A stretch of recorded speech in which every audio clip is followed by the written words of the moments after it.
Today we have the HMV Stereomaster 2402 from 1969. So one with a slightly beveled front. The 2402 has the built-in stereo decoder for the FM radio, whereas the 2401 is the same beast which doesn't have the stereo decoder, so it's a mono radio. And strangely enough, we've got a 2401 arriving tomorrow.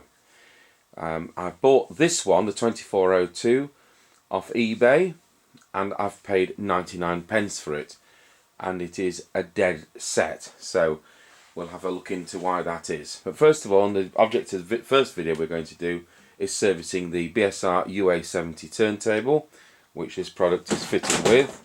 If I managed not to trip over things.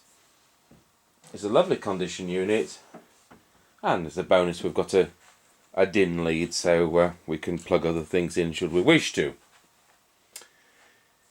So let's have a look closer at that turntable. So it's a BSR MA70 and it's fitted with the C1 cartridge, a BSR C1 with a turnover stylus for 78 and LP. Now that doesn't seem as seized as some of them are. Let's say I've got a dead set. These can suffer from faulty on and off switches. It can be as simple as the on and off switch. I've had that twice in my 38 years. I've probably said before, we used to run a television and radio shop in Yorkshire before diversifying into two-way radio, and I did the HMV dealership, and I really liked the HMV Stereomaster products, and I do have a soft spot. I'm always willing to share my knowledge on these products. We've got service manuals for all of the Stereomaster range, and the Stereomasters always are FM only radios. So if you get a radiogram with the HMV brand and it's AM as well, well, that's not in the Stereomaster range. Right, so I'll show you how we take this apart. The first thing we need to do is to remove the little finisher here without marring the finish.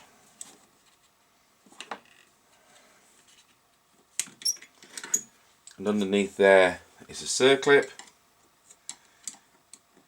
in this case a rusty circlip, and then the platter, which is a metal platter, pulls straight off. Sometimes they can be an absolute swine, and sometimes you have to apply heat by putting a soldering iron down the hole where the spindle is, if we can get the spindle out, that is. I can see us applying a bit of heat to the spindle. I'll just pause the video. Well, I didn't need to apply heat, I did manage to coax it out. The problem is you get the old grease which goes all solid. And the first thing we're going to do is take apart the auto mechanism cam. So we'll take that circlip off there. We will take the circlip off there we go. That lifts straight up. Okay, sometimes you have to apply heat to this, but this one is just about coming off. Now the big problem with these, apart from build-up of nasty grease which needs to come off, I'll be getting rid of that in a moment, is the auto stop actuator here, and that is as tight as anything. So what would happen if this played is that the arm would go so far into the record and then it wouldn't be able to go any further, so it would just start to stick. So you get the but on your record, and that's because that bit needs to be just popped apart. If I can get that circlip off as well without losing it down the mechanism, just pop those parts out, and we'll be lubricating those with standard household oil. So that's those bits off. The other thing we need to do, just rescue that circlip. Just going to take that off. There's a ball race under there, and we'll apply some oil to that. And the other thing we need to do, I don't like the look of this idler, but Let's hope it cleans up and it isn't too misshapen. So we'll pop off the circlip for that. There's a fibre washer, and then when we lift the idler up, there's a fibre washer underneath as well.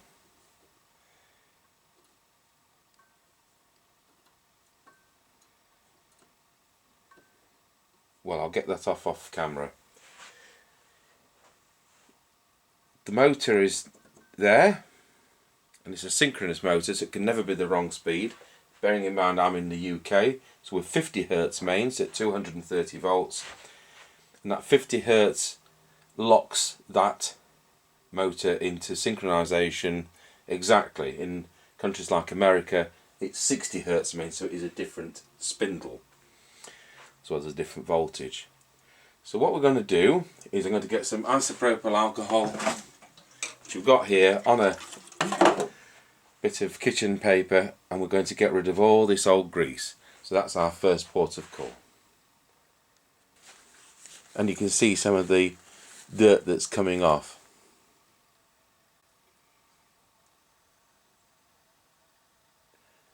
While we're at it, we're going to, using the isopropyl alcohol, just clean the rim of the turntable and this awful looking idler. You just don't know how these things have been stored. You know, it's a long time since 1969, and you know, a lot of these come up ex-bereavement, don't they? Somebody passes away, and hopefully they don't get thrown out in the garbage. They were expensive units at the time. This would have been £109, which was an awful lot of money when people were earning £16 a week. The other thing we'll take the opportunity to do, whilst this is in bits, is we may as well clean up the turntable compartment, because it's a good opportunity whilst the platter's off. Now, some of these don't always want to go back together, and this is one of them. And what happens is we've got to line up that with that, but it's gone too far back. Some of them do this and some of them don't. What I've just done is some thin wire, which I'm just going to put there, piece of string, whatever you want, just to pull that forwards. That's now gone in, and I can withdraw that wire, and that's the little trick for that. We can pop the circlip back on like that. So that is free moving, that actuator is free moving.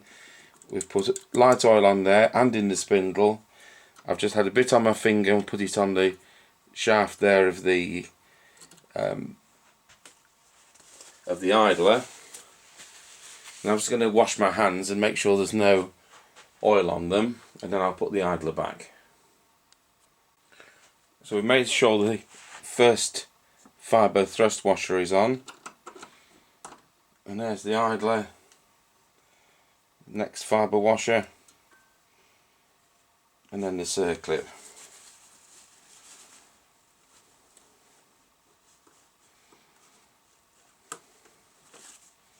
One thing I did just overlook is I need to just put a bit of that isopropyl alcohol on the stepped motor shaft, or we could end up, if that's dirty, with it slipping. You don't know what's happened to these things in the past. That should be all the lubrication that's necessary. I'm going to put the platter back on.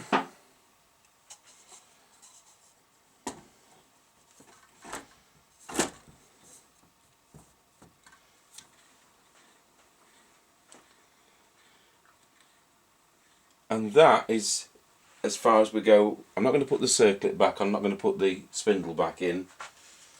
That's as far as we're going to go as far as the lubrication goes. We'll then pop the unit on its side.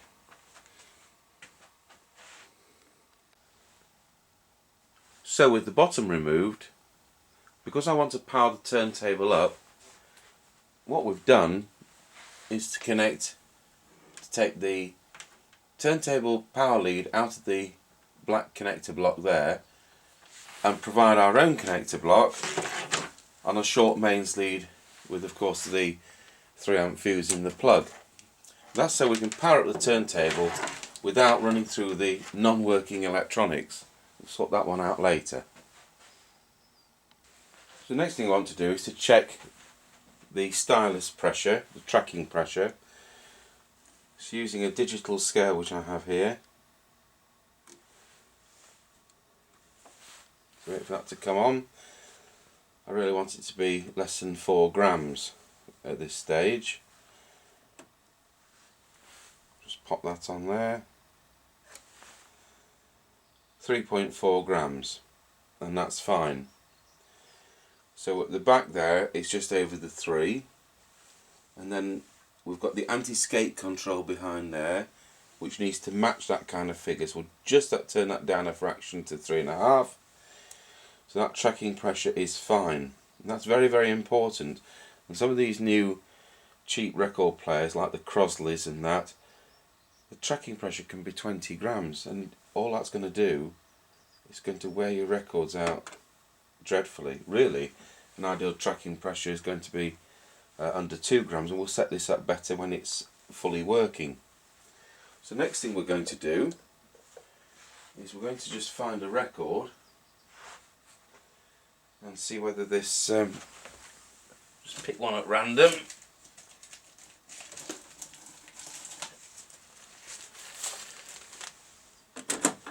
I've not checked the stylus at this stage because I want to see whether the auto mechanism's working. Having done that lubrication work.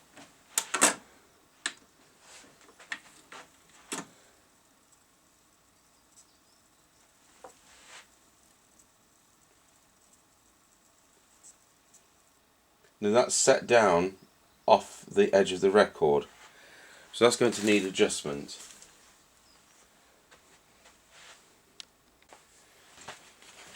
I've got the instruction book for this with me. Of course, it's the MA70 turntable. I've probably been telling you UA70, and the diagram is D, which is at the back there. So we'll just give that a little turn. I'm about to turn it the wrong way, I always do, and then we'll just set that in motion again. You're best off setting this with a 10-inch record, then it's the correct compromise for a 7 and a 12. Now that's still off the edge.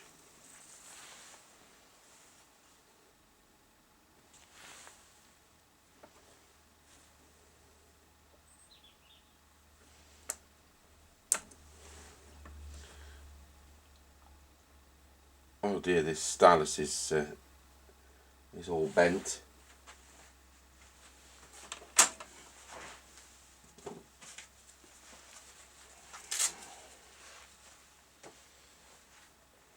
So looking at that with the stylus microscope,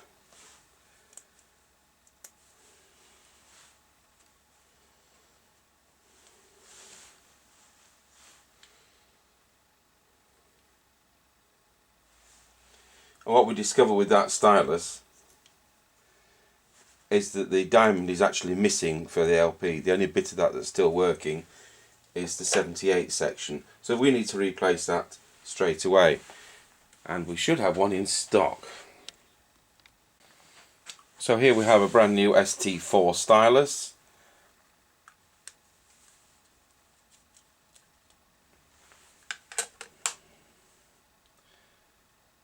These are readily available on eBay, probably about $6.99. So we'll just pop that in. So with the new stylus, we'll see whether it drops somewhere near.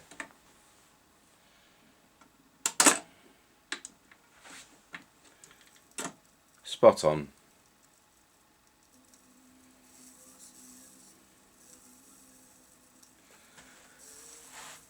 So of course we can just hear a bit of racket coming from the stylus there. see whether we can trigger the auto stop.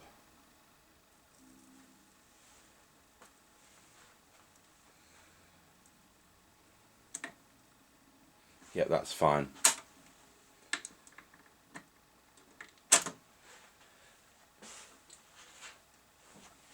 So the next thing to do is to take the screws out of the control panel.